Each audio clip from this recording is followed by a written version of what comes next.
गते के चुनाव में अपने सभी खास करके ये औरैया से हमारा 98% मत दे के अपने सभी विजय करे सही धन्यवाद देवला चाहिए। आदरणीय उपस्थित न्याय प्रेमी जन समुदाय, निश्चित रूप से अपने सबके बीच में हम अपना घोषणा पत्र में और हम संकल्प भी ले रहे कि हम इस क्षेत्र में पढ़ाई कमाई दवाई ये तीन गो के निश्चित रूप से हम माननीय बनम ओकरा बाद में एकरा आगाड़ी बढ़ाएं। आज ओकरे तहत आज दवाई के तहत आज हमनी के स्वर्गीय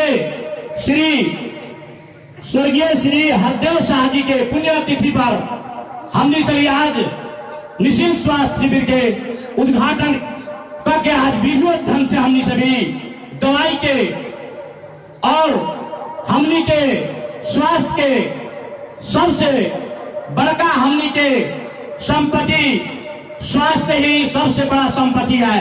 अगर हमनी के शरीर न है तो कोनो चीज धन संपत्ति कोनो अर्थ न रही। एले स्वास्थ्य होना ही सबसे बड़का लम्हर संपत्ति है। एकरा हमने कैसे आगाड़ी बढ़ाएं, यही पर हमने के गौरव करे के पड़ी कि हमने सभी आज समाज में देखल विभिन्न किस्म के विग्रह और विकृति सभी है, ओकर विकृति के जड़ के कैसे उन्मूलन काम हमने सबके हरदेव जी के सुपुत्र श्री राम सेवक जी गए।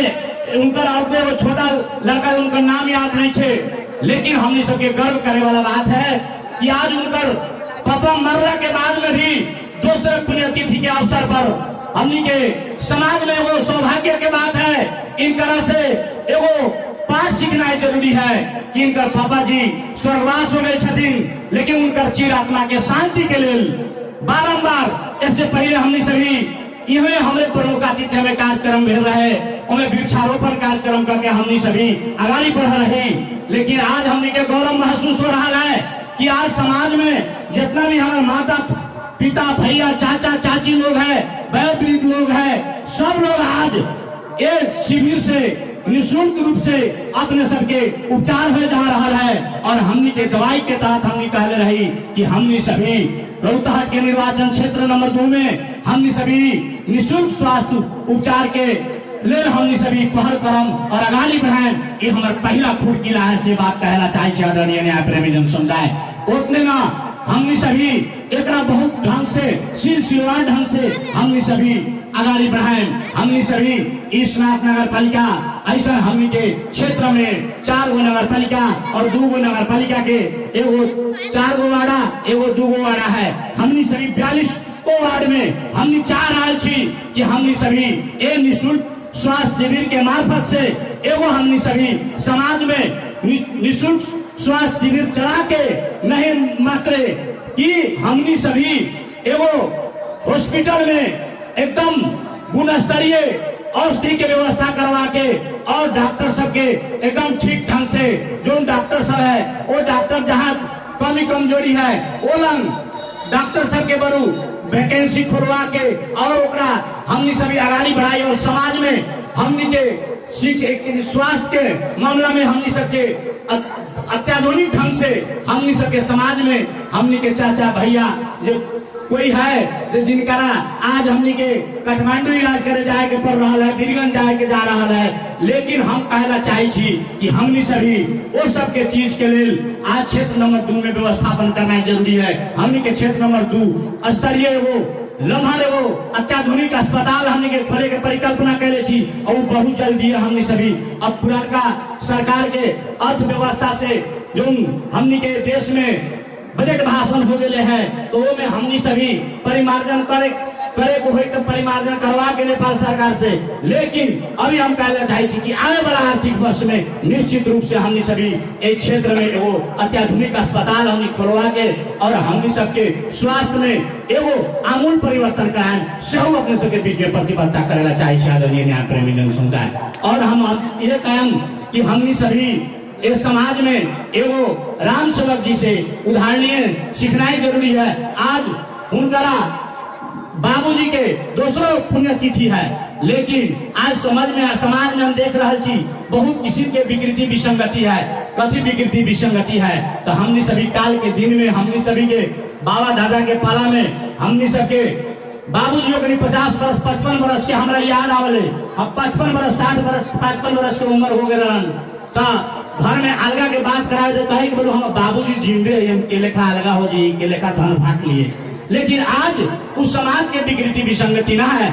आज तो शादी हो रहा है 20 वर्ष की उम्र में शादी हो रहा है 21 वर्ष में कर रहा है बाबू हो तोरा बड़ा कस के खोखी हो गया तू जाना बैल घरवे में सूती है। आज उस समाज और संस्कृति के हमने के आगाड़ी बढ़ रहा है। इस सभ्यता संस्कृति के हमने सभी कैसे उदाहरणीय बनम। हमने सभी राम सेवक से ये उदाहरणीय सीखना ही जरूरी है। और हमने सभी यही बेस पर हमने सभी अगर समाज के सब लोग अपन मानव सभ्यता और संस्कृति के ज्ञान विज्ञान के आधार पर हमने सभी आगाड़ी बढ़म तो हमने के न लाग रहा है कि समाज रूपांतरण न हो। इस समाज के विभिन्न विकृति से विकृति के हटावे के लेल हमने सभी यहाँ जितना उपस्थित भेल छी सब कोनो अपना अंश अठोट लेवे के पड़ी, संकल्प लेवे के पड़ी। समाज के विग्रह के समाज के विकृति विसंगति के हटावे के लेल पहला एवं जितना हमने उपस्थित छी सब कोनो अपना अपना जगह से हमने सभी संकल्प करूं कि वास्तव में संसार के माता हमनी के माता है, संसार के बेटा हमनी के बेटा है, संसार के पापा हमनी के पापा है। अगर इस संकल्प के साथ आगे बढ़ रहा छी तो दुनिया के कोनो ताकत समाज में कोनो किसी के विग्रह पैदा न कर सकले। समाज के विग्रह और विकृति विसंगति के एवं बढ़ रहा है कि हमने सभी स्वार्थी बन रहा छी।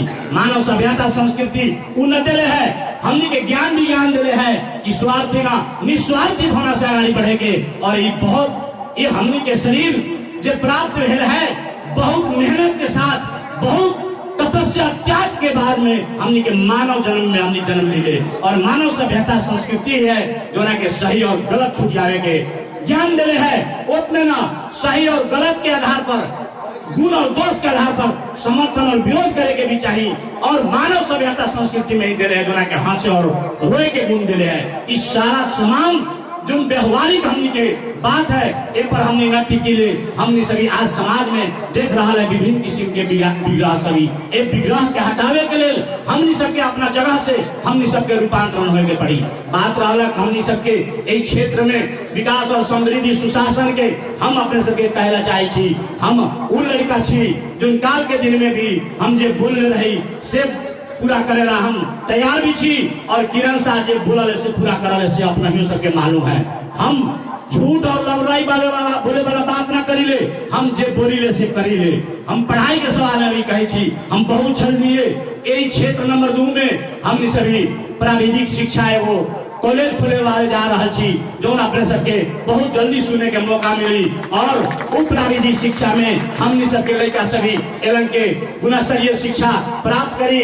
सब ओवरसियर के फार्मास्यूटिकल के लगाए के विभिन्न प्राविधिक शिक्षा सभी अपने सबके बहुत जल्दी ही ओकर कार्यक्रम सभी आगाड़ी बढ़ाएं। और अपने सबके पढ़ाई के सवाल में कह लिया और कमाई के सवाल में तो हम कहबे कैली विगत के दिन में भी यही मैथ्स फार्मास्यूटिकल के हम उदाहरण दिले रही कि आज एगो हमनी के समाज के उद्योगपति ओम प्रकाश जी ऐसा लोग एगो यहाँ एगो मैक्स फार्मास्यूटिकल खोलले छथिन। वो हमरा सलाह सुझाव से हम खोल लथिन और यही बैसाख में 500-600 लोगों में रोजगार पाए जा रहा है। बेरोजगारी की समस्या भी हमनी के क्षेत्र में समाधान हो गई से अपने सबके हम कहना चाहे छी। उतने ना हमनी के क्षेत्र में अपने सबके गर्व करू और खुशी के बात रखू कि हमनी के एक क्षेत्र में हमनी सभी चाह रहा छी कि एलन विभिन्न किस्म के फैक्ट्री से बैठे और फैक्ट्री बैठला के बाद में एलन के हमनी सबके जो नौजवान भाई सभी विदेश में पलायन हो रहा है वो विदेश पलायन से हमनी सभी यही लोग रोजगार के व्यवस्था करी और हमनी के युवा भाई सभी ये लोग रोजगारी करे और अपना माता पिता घर परिवार में सुखी संपत्ति के साथ अपना घर परिवार में कार्य व्यवहार करे से हमारी योजना है और प्लान है। ये योजना प्लान के तहत हमने सभी वो खुशी की खबर सुनावेला चाह रहा छी कि हमने सभी केनू औद्योगिक क्षेत्र खेले से पहले अगर हमने औद्योगिक क्षेत्र एकरा बनावे छी तो उससे पहले हमने सबके पावर सर्किट के जरूरी है। और हमने अपने सबके खुशी की खबर सुनावेला चाहे छी कि हमने के क्षेत्र नंबर 2 में अपने के मल्हिनिया हजमिनिया के बगल में 5 बीघा जमीन खरीदा गए है, 132 केवी के सब ट्रांसफार्मर बैठे जा रहा है, सब स्टेशन बैठे जा रहा है, जो अपने सब चंदनियापुर में देख ले या मौलापुर में देख ले। हमने के क्षेत्र के औद्योगिक क्षेत्र बनाए एवं कि हमने सभी सब क्रियाकलाप सभी अपने सब देखते जाए। हमारे जीवन के एक वो लक्ष्य उद्देश्य है कि हमरा भ्रष्टाचार का भी अपना बाल बच्चा के धनिक बनाने के ना हमारा लक्ष्य उद्देश्य है। हमारा उद्देश्य है मरला के बाद अपने सभी कैसे हमरा अमर बना के राखम, वह हमारा लक्ष्य उद्देश्य है। एवं हम कहना चाहे छी, हम समाज के विभिन्न विकृति विसंगति के हटा के हमने सबके सुशासन के सवाल के भी परिकल्पना करे छी। हमने के क्षेत्र में अभी संक्रमण काल के अवस्था में कुछ चोर फटा सभी अपन जे सेंफोरिया कर रहा है, कुछ मोटरसाइकिल चोरी वोरी में लागल है। हम यही उद्घोष करेला चाहे छी कि अगर वैसा क्रियाकलाप करे छी तो अपने हमरा संपर्क में आओ और अपने सब आग्रह है, अपने के काम न मिल रहा है तो काम के व्यवस्था हम करम, लेकिन अपने सभी चोरी डकैती हत्या हिंसा मचाए वाला अपराध में अपने सभी संगीन छी तो उससे अपने मुक्त हो और हम अपने सबके बेरोजगारी के समस्या के समाधान हम करम, अपने सबके रोजगारी के व्यवस्था हम करम। अपने सभी कोनो गलत कुलत में लागल छी ओकरा सुधारू से हम आग्रह करेला चाहे छी। और खास करके क्षेत्र नंबर 2 के हमने के नेपाल सरकार के राष्ट्र सेवक कर्मचारी के हम कहना चाहे छी कि अपने सभी भी अपने सब खास करके अपने सभी सत्य और न्याय समानता के पक्ष में लड़ू और देश के राष्ट्र के जे अपने सभी जब कर्मचारी बनी ले और जे वो कसम खाई ले कि सत्य में वो जयते, अपने सभी वही आधार पर जब तक अपन जीवन के अपने सभी अपना अमूल्य जीवन के अपने सभी वही जो नेपाल सरकार के दिन शपथ खैली वही शपथ के परिकल्पना के पूरा करूं और अपने सभी आगाड़ी बढ़ू और हमरा से हर एक साथ सहयोग अपने सबके साथ रही बशर्ते सत्य न्याय समानता के पक्ष में अपने सब लड़ू।